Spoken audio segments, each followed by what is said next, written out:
অনুভূতি প্রকাশ না করতে পারলে কিন্তু শারীরিক এবং মানসিক দোনোটারই মারাত্মক ক্ষতি হয়।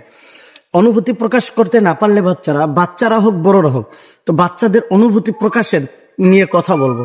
তো বাচ্চারা যখন অনুভূতি প্রকাশ না করতে পারবে, ঠিক তখনই এই বাচ্চাদের মাথা ব্যথা করবে, এই বাচ্চাদের শরীর খারাপ করবে, বাচ্চারা ঘুমাতে পারবে না। আর এই জন্যই বাচ্চাদের অনুভূতি প্রকাশের রাস্তা তৈরি করে দিন। কিভাবে রাস্তা তৈরি করবেন? আপনি আপনার বাচ্চাকে ওইভাবে, যখন রাগ হয় তাৎক্ষণিক তো কিছু বলা যাবে না, বাচ্চাকে পরবর্তীতে বোঝান যে অনুভূতি, রাগ, ক্ষোভ, অভিমান এটা অনুভূতি, এটা একটা অনুভূতি।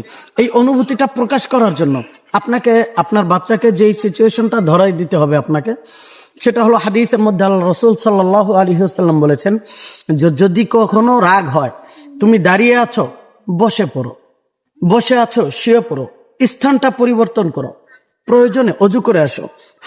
হাদিসের মধ্যে তো এটাও পাওয়া যায় যে রাগটা হলো আগুন, সেটা শয়তানের পক্ষ থেকে আসে, সেটা শয়তানের পক্ষ থেকে আসে, আগুনের মতো গরম।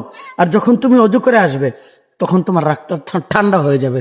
এই জন্য বাচ্চাদেরকে পরামর্শ দিবেন যে এক জায়গা থেকে অন্য জায়গায় স্থানান্তরিত হতে, একটু সরে যেতে বাচ্চাদের, এবং সাথে এটাও শিক্ষা দিতে হবে যে আপনার বাচ্চা যেন রাগটা প্রকাশ করতে পারে।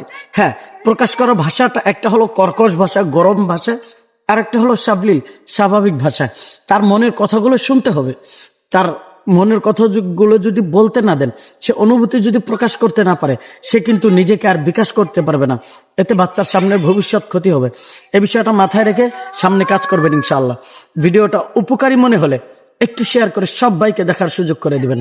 আর ইউটিউব থেকে দেখে থাকলে চ্যানেলটি সাবস্ক্রাইব করে পাশেই থাকবেন। ধন্যবাদ সকলকে, ভালো থাকবেন সবাই। আল্লাহ হাফেজ।